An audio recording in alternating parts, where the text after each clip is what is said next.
Hi friends, Pastor Matt here from Cornerstone Church in Marshfield, and I'm here today with your Cornerstone Connection, a daily devotional.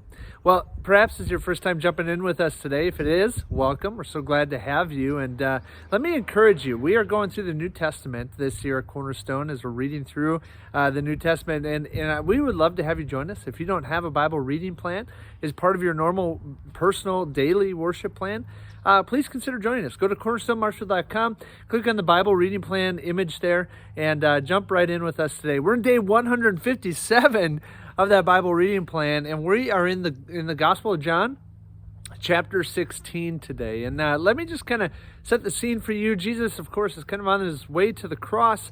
He's having the Last Supper with his disciples. He's already told them, one of you is going to betray me. He also lets Peter know you're going to deny me. And he's telling them all these kind of last words. He's kind of having this last discussion with them.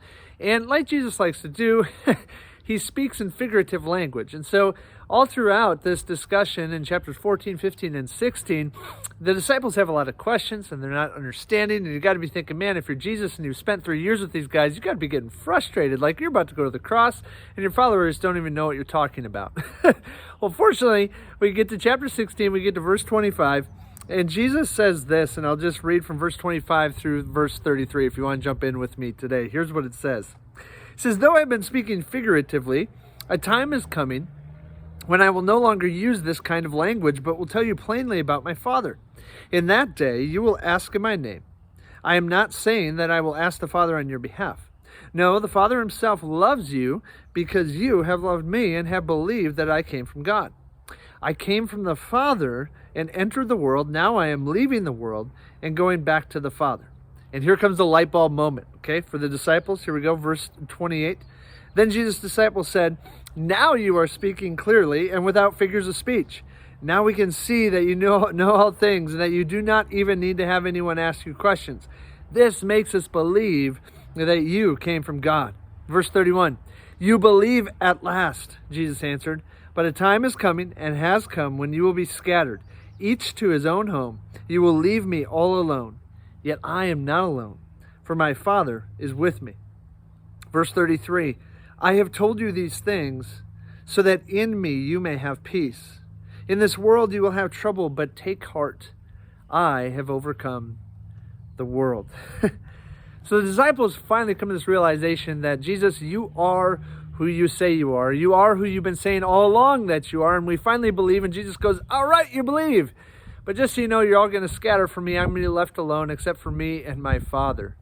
But then I love the words that he shares in verse 33. He says, I've told you these things so that in me you may have peace. And it got me to thinking, and I wanted to pose this question to you, and perhaps you'd comment your answers in the chat lines below. But my question for you is this: what word of God brings you peace?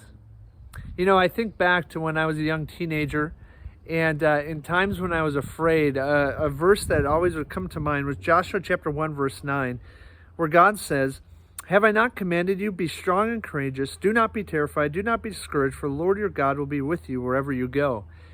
I remember fishing with my dad often growing up, and sometimes we'd fish in separate spots, and sometimes a storm would come.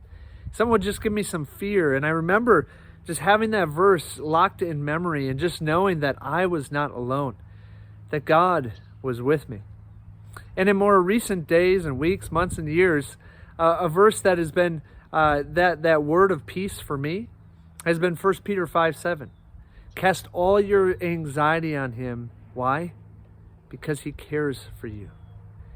And I don't know about you, but I need to have that reminder over and over again as I worry about things and I get concerned about things, I get anxious and troubled about things.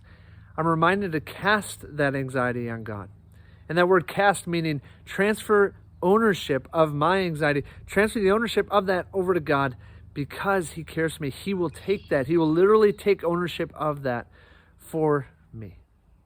Friends, as Jesus says in John 16:33, I have told you these things so that in me you may have peace. In this world you will have trouble, but take heart, I have overcome the world.